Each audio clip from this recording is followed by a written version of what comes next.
Hello, আসসালামু আলাইকুম। Sony story জীবনের ছোট ছোট গল্পতে আরেকটা নতুন ভিডিও। এটা হচ্ছে আমার ছেলেমেয়ের প্রথম স্কুল নিয়ে যাওয়া, না নট লাইক প্রথম স্কুলে নিয়ে যাওয়া, মানে প্রথম স্কুলে যাচ্ছি দেখতে যে ভর্তি করাবো নাকি। দুইটা শাখা দেখে আসছি, দেখে এসে কোনটাতে ভর্তি করাবো সেটা ডিসিশান নেব। তাই ওর বাবা আজকে খুব রেগে মেগে ফায়ার হয়ে আছে, আসছো না কেন, রেডি হচ্ছ না কেন, ব্লা ব্লা ব্লা ব্লা। যাই হোক, তারপরে শেষমেশ আমরা সবাই রেডি হয়ে নামলাম।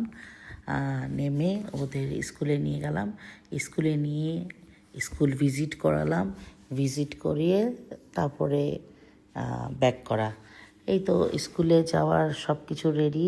তার মধ্যে পানি খায়নি ওরা, আমার মেয়ে কাশছিল, ওর বাবা তাও রাগ কেন আমি পানি খাওয়াইনি।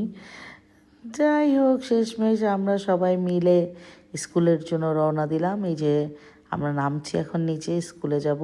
নিচে গাড়ি ওয়েট করছে গাড়ির জন্য, মানে আমরা নিচে তাড়াতাড়ি নামছি। তারপরে ওখানে যে তারপরেও কিছুক্ষণ দাঁড়ানো লাগলো, গাড়ি ঘুরালো, ব্যাক করলো, এক্সেট্রা এক্সেট্রা। কিন্তু বাচ্চাদের নিয়ে যাওয়া হয় আর কি, যাওয়ার সময় যেটা হয় আর কি, ওদের রেডি করাতে তো একটু টাইম লেগে যায়। তারপরেও আমার হেল্পিং হ্যান্ড আছে, সবাই মিলেই রেডি করায়। তারপরেও বাচ্চারা এত ডিস্টার্ব করে।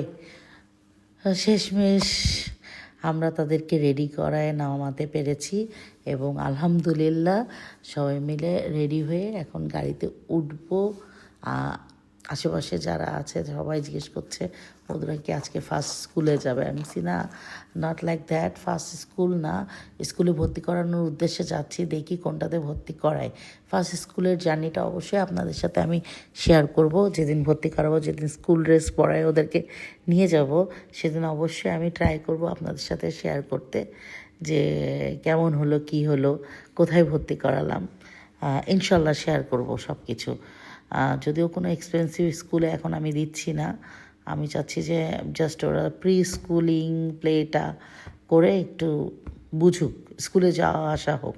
তারপরে ইনশাল্লাহ আল্লাহ যদি চায় তাহলে বেটার কোনো স্কুলে দেওয়ার ইচ্ছা আছে। এই যে আমরা এখন চলে যাচ্ছি ওদের স্কুলের উদ্দেশ্যে। এই যে আমি লাস্ট ওকে বললাম যে একটু ভিডিও করো, আমি তো নাই ভিডিওর মধ্যে। যাই হোক, জাস্ট জোকস আর জোকস অফ আ পার্ট। এই যে স্কুলে পৌঁছায় গেলাম, এটা ওদের একটা শাখা, এই শাখাতে গেলাম। এই শাখাটা আমার তেমন একটা ভালো লাগে নাই, এদের টিচার বেশি নাই। খেলাধুলা আছে, খেলাধুলা বেশ কিছু আছে, বাট টিচার সেরকম নাই, আমার খুব একটা ভালো লাগে না। আর প্রিন্সিপাল, আই ডোন্ট নো, ওদের কথাবার্তা কেমন জানি, মানে ইংলিশ মিডিয়াম স্কুলের টিচারের মতো না। কারোর কমপ্লেন আমি করছি না, আমি জাস্ট বলছি যে খেলাধুলার সাথে সাথে কিছু শিখতে হবে, তাই না? একেবারে না জানলে তো হবে না। তারপর আমি স্কুলের নাম বলছি না। এই যে বাসায় আসলাম, অ্যাজ ইউজুয়াল আমার বাচ্চা অসুস্থ, ওকে একটু নেবুলাইজার দিলাম, আমি একটু ডান্স শুরু করে দিল যে মাম ভিডিও করছে, আমি একটু ডান্স করি বলে কি, আমাকে জিজ্ঞেস করছে তুমি কি করছো, তুমি কি ভিডিও করছো? আমরা হ্যাঁ মা, আমি ভিডিও করছি। যাই হোক, এই যে তারপরে আমার বাবা আসলো, এর পরের দিনের ঘটনা এটা। আমার ছেলের সাথে খেলছে, নানা নাতির খেলা, দুই ভাইয়ের খেলা। আমি এই সুযোগটা হাতছাড়া করলাম না, মনে করলাম যে না, এটা একটা ভিডিও রাখি, যে নানা নাতি মানে দুই ভাই মিলে খেলছে, সেটারও একটা ভিডিও রাখি। আব্বু খুব এক্সাইটেড ওর সাথে খেলায়, তারপর দুইজনই বিরক্তি হয়ে ব্যাট রেখে দিল। কিন্তু এইসব খুনসুটি লেগেই থাকে তাদের মধ্যে, মান অভিমান সব কিছুই লেগে থাকে, এটাই লাইফ তাদের। আলহামদুলিল্লাহ আলহামদুলিল্লাহ। আর এই যে আমার বাবা বিরিয়ানি নিয়ে আসছিল, বিরিয়ানি খাওয়ানোর জন্য চেষ্টা করছে, যদিও আমার ছেলে এক দুই বাইট নিয়েছিল, তার খুব ঝাল লেগে গেছে। পরে আম্মু এসে বললো যে না, এটা বিরিয়ানি, এটা ঝাল ছিল।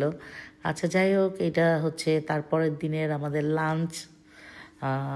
আমি আমার হেল্পিং হ্যান্ড একটু ছুটিতে ছিল ওই দিন, তো আমি ওই ইলিশ মাছ বেগুন ভাজি, ইলিশ মাছ ভাজি, একটু ঝাল ভর্তা, সালাদ আর খিচুড়ি, এটাই করেছিলাম। কারণ ওই ওয়েদারের যেটা চাহিদা আর কি। এই তো এই রান্না বান্নাই করেছি। আমি যতটুকু পেরেছি ভাই ততটুকু করেছি, আর ততটুকুই আপনাদের সাথে শেয়ার করার চেষ্টা করেছি। যাই হোক, আমার ভিডিওটা যদি ভালো লেগে থাকে তাহলে অবশ্যই ফলো, শেয়ার, লাইক দিয়ে দিবেন। আর অবশ্যই কমেন্ট করবেন, কমেন্ট না করলে তো বুঝতে পারবো না। এই যে দুপুরের পরে সবাই নামাজ পড়তে গেল, আমার হাজব্যান্ড নামাজ পড়ছে, ও একটু অফিসে যাবে, দ্যাটস ওয়াই নামাজ পড়ছে। ছেলে মেয়ে সবাই বসে আছে, এই যে অ্যাজ ইউজুয়াল আমার ছেলে নেবুলাইজারে আছে। আর ওর জন্য দোয়া করবেন, আমার বাচ্চা, বিশেষ করে আমার ছেলে মেয়ে দুজনের জন্য একটু দোয়া করবেন, যাতে ওরা ভালো থাকে। ওরা ভালো থাকলে আমরা ভালো থাকি। আল্লাহ হাফেজ।